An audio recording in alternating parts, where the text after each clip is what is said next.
What's up, you guys? I'm Rachel DeMita, and welcome to the Courtside Club. Today, we have another good old update video for you guys. And to be honest, the news cycle has been a little bit slow this week, but we do have some women's basketball topics that I wanted to go over today. Before we start, I want to give a shout out to my Courtside Club members, and specifically those of you who have been here from day one, because you should now have a brand new badge next to your name, and it is the Sleeping Sky badge. And if you guys look behind me, Sleeping Sky is joining us for this episode. So if you were wondering what cat that was that is now next to your name, it is Sky, and she likes to take naps.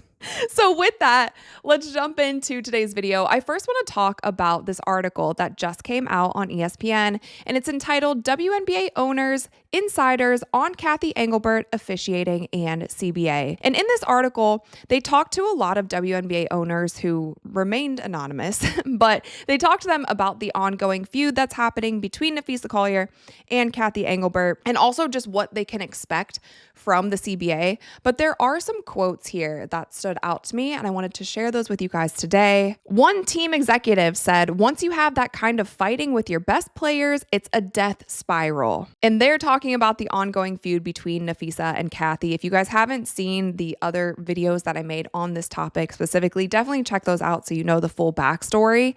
It has been relatively quiet since we last heard from Cathy, since we last heard from Adam, since we last heard from Napheesa. But the CBA deadline, the first CBA deadline, is on October 31st. Now, it is pretty clear that they are not going to come to an agreement by October 31st, and they're going to need to make an extension to that. But it seems like there are some owners who are unhappy with Cathy. There are some owners who are unhappy with what Napheesa had to say and kind of airing out private conversations. One owner said, "If I had a vote, I would probably ask for a replacement." Talking about Cathy. "It seems unlikely that any major leadership change will happen while CBA negotiations continue." And Engelbert told reporters at the finals she's never been a quitter. And that was something that I speculated during that initial press conference before the finals. I was just wondering if Cathy was possibly going to step down, if she was going to make any indication as to what her future is at the WNBA, because clearly tensions are so high. However, it would be hard to bring in a new commissioner at this point in time and think that you could get a CBA done, especially just them coming in and having to pick up all of the pieces that are currently left at the table. I think if Cathy, for some reason, if she does get fired or if she does step down before the CBA is finished, then it will probably be something where maybe Adam will just step in, and it's basically like the owners and the players, and then Adam just make sure everything gets done. Another owner said, "If you fire her now, it's admitting weakness. It's a terrible look for the league. I can't stand what Collier did. That was a private conversation. It makes me not want to fire her, even though I think she should be fired." So this owner is basically saying that she's conflicted. She realizes that Cathy isn't doing the greatest job, but she doesn't like how Napheesa went about with the statement that she made, and obviously sharing those quotes from a private conversation that she had with Cathy. Now, I will tell you guys from some of the sources that I have and people that are closer to all of this than I am, there are a lot of people who have mixed emotions about the whole thing, because it has gotten to the point where it's gotten petty, it's gotten messy, it's not the greatest look for the league, it's not the greatest look for women.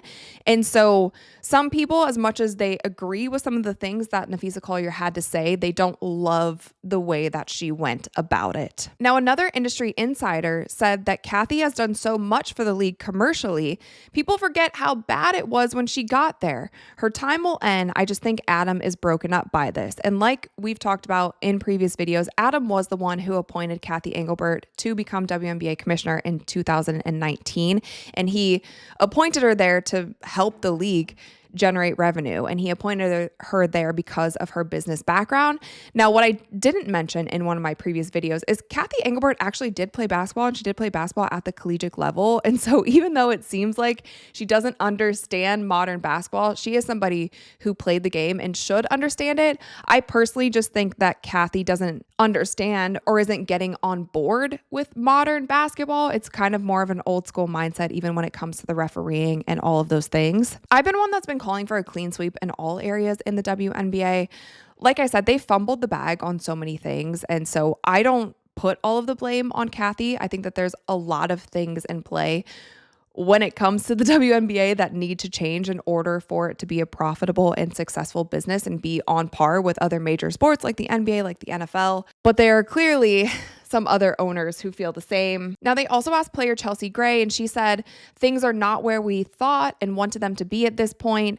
It's market share, it's salaries, it's player safety, it's everything. So Chelsea Gray is saying that they are still having problems, not only with the amount of pay that they are asking for, not only the revenue share, which I personally think is going to be the hardest part about this CBA, is getting the revenue share that they actually want, because there are so many factors involved.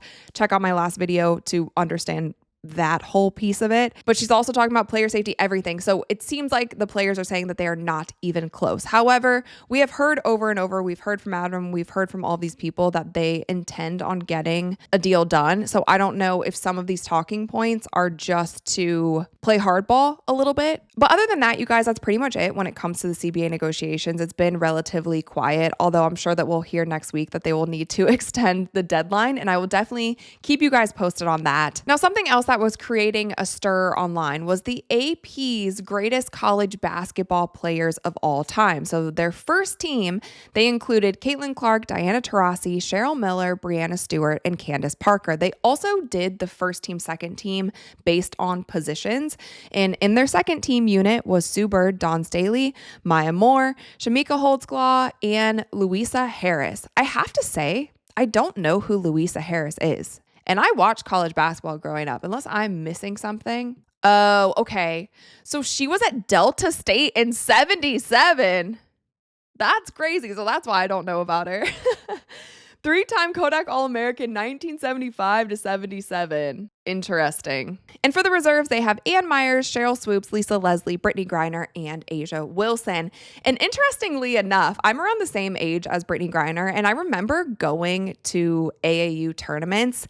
And basically at these big AAU tournaments, a ton of college scouts would come to scout you and recruit you. Like, that's how I got my scholarship to play in college, was from one of these big AAU tournaments, and Brittany Griner was in some of the same tournaments that I was in. And I remember specifically this tournament in Chicago, and she was playing on a court like next to ours. We were getting ready to play, and her team was playing, and the entire place was just flooded with college scouts. Like, there was like 4 different games happening at one time.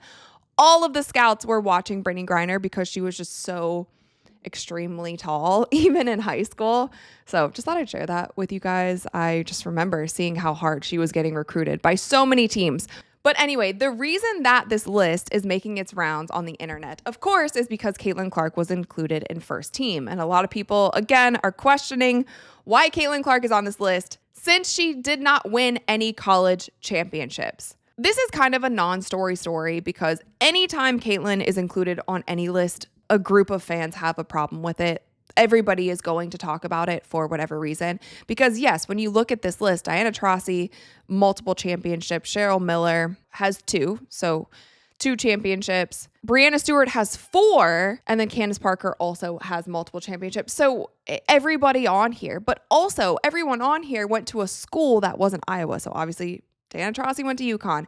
At the time when Diana Taurasi and Candace Parker were playing, because I also watched them so much growing up, UConn and Tennessee were the 2 schools to beat. Like, those were the 2 schools. And UConn has stayed in that top 3 spot for the past like 2 decades. But anyway, I don't want to make this story bigger than what it needs to be. You know that people are going to talk online. You know that people are going to try to put down Caitlin's accomplishments just because she did not win a championship. The reason she's on this list is because of all the records that she broke in college and the fact that she led a team in Iowa to back-to-back national championships with the team that she had. Anybody who has eyes, anybody who knows basketball at all realizes that she should absolutely be on this first team. She broke a record that was set by Pistol Pete, for heaven's sakes. Okay, I don't need to go any deeper than that, but the internet is always going to make things bigger than they need to be. Sorry, you guys, I'm having technical problems today. My camera just cut out. But speaking of college hoops, the AP also just dropped their top 25 teams in women's basketball. Now, the women's basketball college season doesn't start until early November, so we still have a couple weeks. But if we look at these top 10 rankings, you have UConn 1, South Carolina 2, UCLA 3, Texas 4, for LSU 5. And it seems like UConn might be picking up just where they left off, even without Paige Beckers. Now, AZ Fudd will be back this season. Sarah Strong has also proven that she is going to be such an outstanding player. She's going to be a force to be reckoned with on this UConn team. So we'll just have to see. Do you guys think that UConn can go back to back? Now, obviously, Lauren Betts is returning to UCLA. Tanaya Latson actually transferred to South Carolina. We had her on the show. She was the leading scorer in the NCAA last season. Now she'll be going to South Carolina, which makes them better.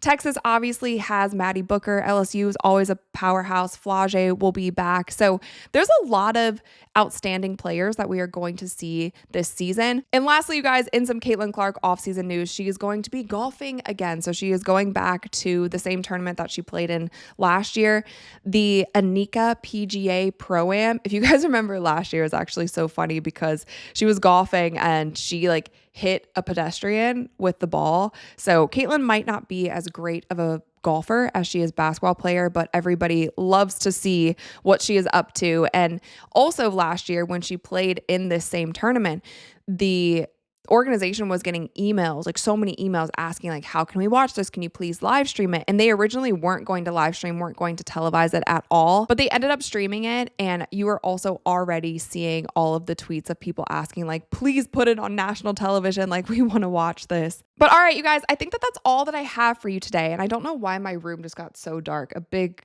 cloud must have rolled over. But next week, I do plan on going live for some NBA games, and I want to show you the ball that they sent me. How cool is this? So yeah, NBA season is just around the corner. I do plan to cover some more NBA topics and go live for some of their games. This is definitely going to have to be worked into my set because it's so cool. But anyway, hopefully you guys will stick around for that. We'll also be covering some more college hoops when they kick off. It was kind of a slow news week this week, but I wanted to fill you guys in on some topics that I thought were important. But with that, let me know all of your thoughts in the comments below. Thumbs up this video if you enjoyed it and click that little subscribe button because we upload new videos every single week. And with that, I'll see you guys next time. Ooh, and